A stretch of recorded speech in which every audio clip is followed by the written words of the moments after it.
Vyadirogan Satatanushaktan Sheshakaya Prasutana Sheshan Autsukya Mohara Tidanjakana Yo Purva Vaidyaya Namostu Tasmai.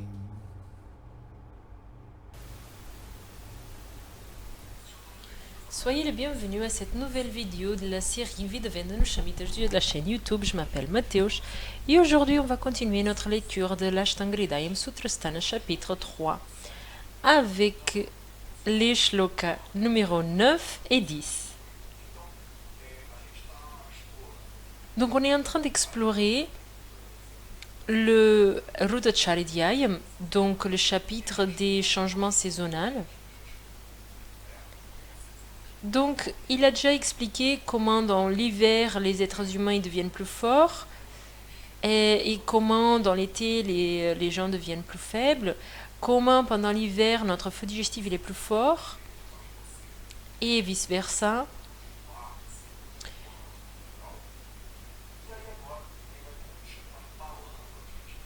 Et maintenant, il va continuer à nous emballer dans cette notion-là.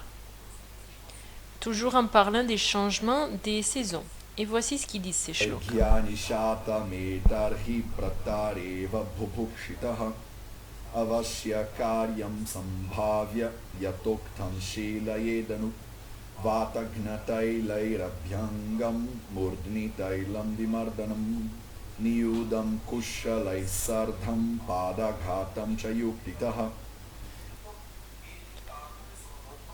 Donc il commence à donner quelques règles.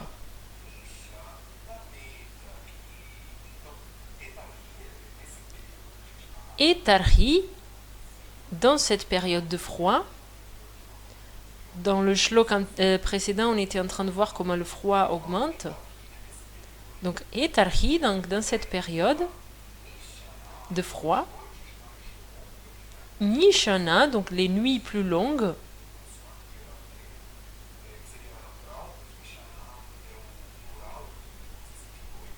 Nishanam, c'est le pluriel de nuit. Donc elles sont plus longues. Prataha, c'est la période dans laquelle le soleil il se lève. Et dans cette période, la personne elle peut avoir faim. Elle peut aussi avoir faim. Donc normalement, les êtres humains, ils n'ont pas faim le matin. Mais pendant l'hiver, comme les nuits sont plus longues, et donc les êtres humains, ils se réveillent plus tard. Donc comme on se réveille plus tard et qu'en plus le feu digestif il est plus fort, c'est même capable que la personne elle ait faim dès le matin. Il ne dit pas très clairement, mais il suggère, en tout cas c'est ce que je comprends, moi Mateusz, et c'est ce que je applique dans ma pratique clinique, c'est que en fait c'est très difficile qu'un être humain il se réveille avec la faim déjà, avec une sensation de faim qui est déjà bien présente. De façon générale, pour une personne normale, et de forme générale, on ne se réveille pas avec la faim. Ici au Brésil, par exemple, selon l'endroit où on est, il n'y a pas beaucoup de saisons qui sont très marquées. Et parfois, la personne, elle se réveille et va déjà manger, alors que c'est pas très commun qu'elle ait faim, en fait. Et donc, surtout qu'ici, il utilise le mot Eva, donc Eva qui signifie aussi. Donc c'est presque comme si on est surpris, comme si c'était vraiment une surprise le fait que parfois, dans l'hiver, comme les nuits sont plus longues et que le feu digestif est plus fort, quand on a faim, on est même presque surpris de cette situation-là. La nuit est plus longue et l'Agni, il est tellement plus fort que les personnes elles se réveillent même avec faim. Donc il y a presque un ton d'étonnation dans ce shloka. Donc, il paraît qu'il suggère que se réveiller avec faim, c'est pas normal. Dans l'hiver, vu qu'il fait froid, on se réveille déjà naturellement plus tard. Et donc ce facteur, il va changer en fonction de l'époque de l'année.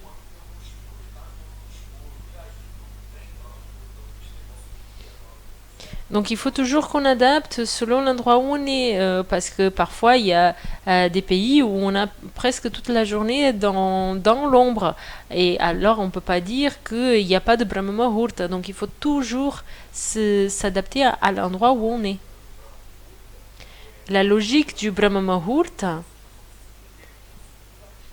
et je vous parle ici du Brahma Muhurta parce que tout ce dont on parle ici, ça va ensemble. En fait, c'est un ensemble de connaissances qui est important. Ici, vous devez comprendre que le Brahma Muhurta, il va changer en fonction de la saison de l'année.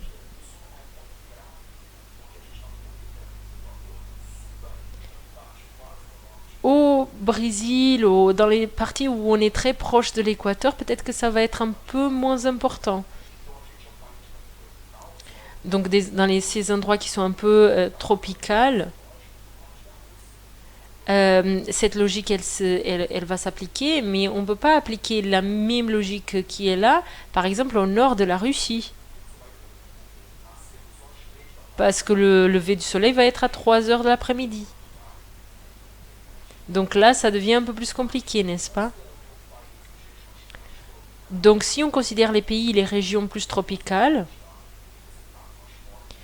à partir du moment que vous vous levez plus tard et que votre feu digestif il est plus fort, c'est possible que vous ayez faim, même au moment que vous vous réveillez.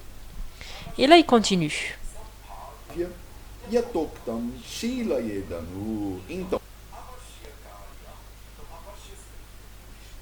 Un vashya, c'est indispensable. Donc, quelles sont les pratiques qui sont indispensables? Yatoktam, c'est quelque chose qu'on a déjà parlé auparavant. Sambhavya, c'est probable. Shilayedanu, c'est un verbe.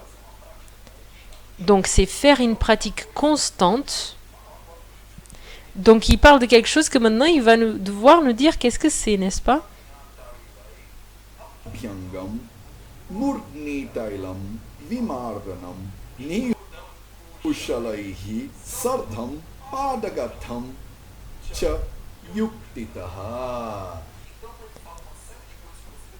Donc, il dit une série de choses. Et il dit une série de choses qu'on devrait faire. Donc, dans le chapitre de la Dinacharya, il nous avait déjà parlé de plusieurs choses qu'on devrait faire au quotidien. Et donc maintenant, il va parler des choses qui sont indispensables.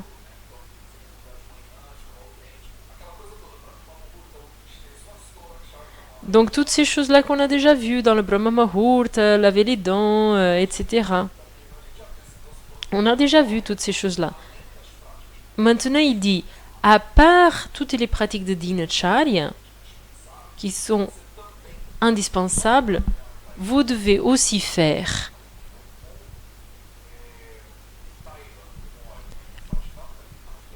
utiliser une huile qui fait Vatagnanti, donc qui finit avec le Vata. Donc une huile qui va apaiser le Vata. Vous devez appliquer cette huile dans la peau. Donc la première chose que vous devez faire, c'est l'application d'une huile tiède sur le corps et pas n'importe quelle huile, une huile qui va apaiser le Vata. Le chapitre 2 a déjà mentionné ça. Il nous a déjà dit quelle est la meilleure substance pour apaiser le Vata. Est-ce que vous vous rappelez? Il parle Tailam. Et Tail vient du mot til qui signifie sésame. Donc l'huile de sésame, ici, ce serait le meilleur de tous. Dans dans le doute, le meilleur huile pour apaiser le vata dosha, c'est donc l'huile de sésame. Donc vous pouvez utiliser ce type d'huile pour faire abhyangam, l'application de l'huile sur la peau. Et puis il dit d'autres choses. Après il dit murdni tailam, donc vous devez aussi appliquer cette huile sur votre tête. Donc vous devez faire abhyangam dans le corps entier, mais aussi sur la tête. Vous devez aussi faire vimardanam. Donc, ce mot-là, il veut dire presque impressionner ou presque générer de la douleur. C'est intéressant parce que ce mot suggère quelque chose qui n'est pas plaisant en fait. C'est quelque chose qui génère un certain inconfort en fait. Donc, le massage ayurvédique, il y a un petit peu ce concept de vimardanam. Ici, ça devient très clair. La notion de vimardanam et d'abhyanga. Quand les personnes disent que abhyanga, c'est un massage ayurvédique, pour moi, c'est que le mot abhyangam, il est mal compris, il est mal utilisé. Abhyangam, c'est juste une application d'huile sur la peau. Au vimardanam, par contre, lui, il est un massage. Vous prenez la personne et vous faites une certaine pression sur elle. Et donc, cette pression que vous faites sur la personne, de frotter, qui est aussi un synonyme de vimardanam, ça, c'est quelque chose qu'on peut comprendre comme un massage. Quand vous faites abhyangam, vous ne faites pas forcément vimardanam. Abhyangam, c'est une thérapie qui est très utilisée pour apaiser le vata, alors que le vimardanam, vous pressez, vous mettez de la pression. Et dans cette pression, vous allez apaiser un peu le kapha dosha, mais vous allez aggraver le vata. Donc vous devez comprendre qu'il y a une différence. Quand vous parlez de massage ayurvédique, vous parlez beaucoup plus de vimardanam que d'abhyangam. C'est une erreur de concept que je vois beaucoup. Mais je partage ça avec vous, les nerds ayurvédiques.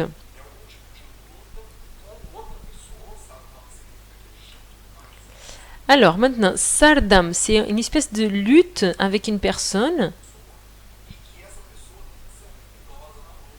Et cette personne, elle doit être habile, elle doit savoir faire cette lutte. Et du coup, elle devient un peu fatiguée par ce processus. Donc, il faut bien huiler le corps, masser le corps. Et après, vous êtes prêt pour faire un peu de sport ou un peu de lutte.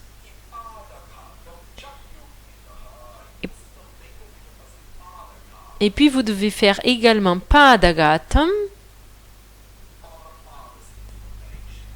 Pada signifie pied. Et padagatam, c'est quand quelqu'un piétine sur vous, en fait. Donc, c'est un type de massage, mais beaucoup plus vigoureux que le vimardanam. C'est infiniment plus vigoureux que le vimardanam.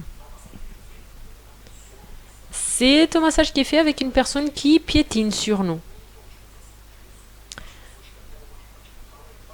C'est quelque chose qui est très utilisé dans les personnes qui, encore aujourd'hui, utilisent le j'arrive jamais à dire ça, Kalayari Payati, qui est un art martial indien. Donc, vous faites l'oliation du corps, vous massez le corps, vous faites un peu d'entraînement ou de lutte, et après, vous recevez ce Padagatam, ce massage plus costaud, on va dire, pour relaxer les muscles qui ont été tendus pendant l'entraînement de lutte.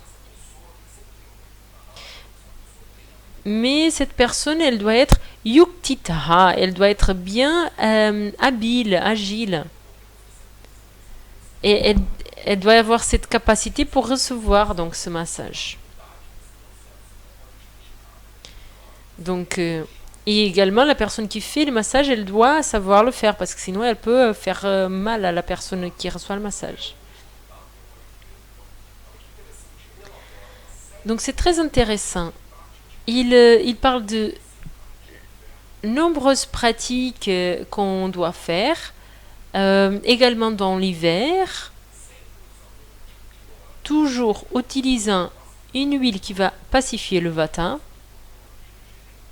donc basiquement l'huile de sésame, et il suggère que dès le matin, en plus de la routine qu'on a déjà parlé dans le deuxième chapitre, la routine pendant l'hiver doit être beaucoup plus active en fait, avec une activité physique très intense. Je trouve très intéressant ce shloka et il est très peu commenté, mais on voit bien que dans l'hiver, il suggère qu'on doit être plus actif. Donc ça, c'est les shlokas que je voulais lire avec vous aujourd'hui. Si vous avez des questions, vous pouvez les mettre dans les commentaires. Et vous pouvez aussi me dire ce que vous faites le matin. Moi, dès tout petit, j'ai fait le judo, capoeira, j'ai fait plein de choses. Et donc, quand j'ai lu ce shloka pour la première fois, je me suis presque sentie contemplée, en fait. Moi, je pensais que le mouvement devait être forcément du yoga. Mais j'aime beaucoup toutes les activités qui sont un peu plus intenses. Et quand ce shloka il a apparu, pour moi, j'étais très heureux de le lire. Je ne sais pas comment vous vous sentez, vous pouvez partager dans les commentaires. Donc ça, c'était les shlokas que je voulais partager avec vous aujourd'hui. Et là, on va partir dans une minute de sanskrit un peu plus doux. Donc, on va parler du mot Yatoktam. E a palavra Yatoktam, ela é on composta répète. vocês se sentem em relação a isso. Bom, então esse é um dos jogos que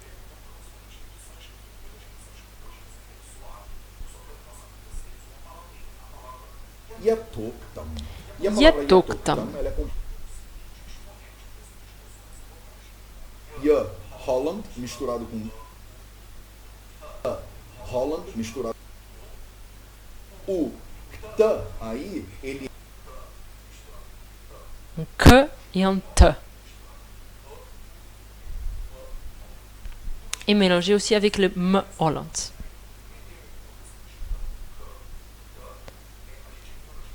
Donc quand il mélange le que et le te, on a vu auparavant que s'il y avait une consonante qui finissait avec un trait vertical, on enlevait le trait et on rejoignait les deux consonantes.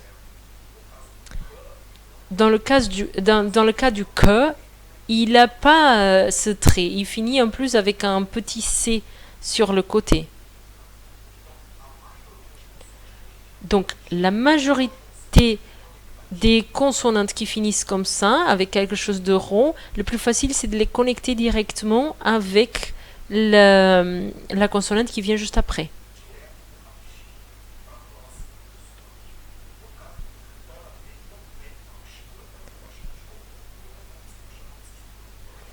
Donc, dans le cas du kta, en plus de cette chose-là qu'on voit ici, il y a un autre mélange qu'on voit très souvent que je vous montre ici, qui signifie la même chose. Donc ça aussi, c'est un kta.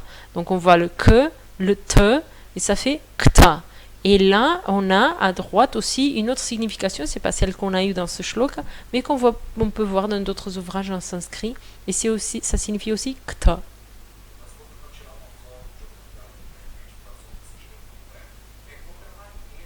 c'est une autre façon de rejoindre ces deux consonantes. J'ai plusieurs livres, plusieurs ouvrages qui font comme ça.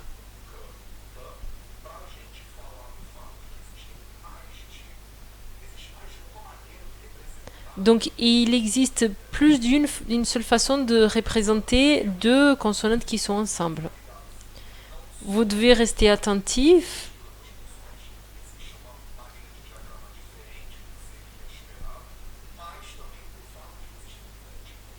Donc vous devez rester attentif non seulement pour le fait de qu'est-ce que ça fait quand il y a deux consonantes qui se rejoignent, mais aussi pour la façon de que il y a plusieurs façons de manifester cette jonction des consonantes. J'espère que je n'ai pas encore perdu l'attention de vous tous. Donc le kt, c'est une des choses intéressantes que je voulais vous partager dans ce mot, c'est que le kt, il peut être écrit de différentes façons. Et je voulais aussi vous parler de ce petit point qui est là. Et ça, c'est indicatif du m Holland dans la fin du mot. Je pense qu'on a déjà vu ça auparavant, mais on peut toujours commenter ça à nouveau.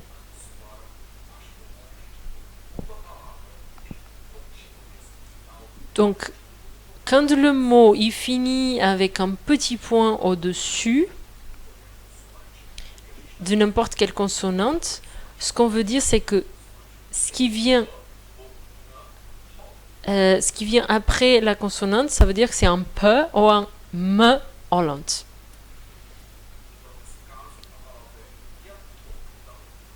Donc dans ce cas, le mot c'est yatoktam.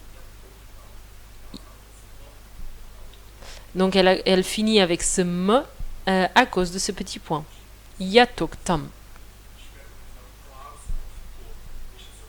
J'espère que ça soit clair. Si c'est pas clair, laissez ici vos commentaires dans les commentaires.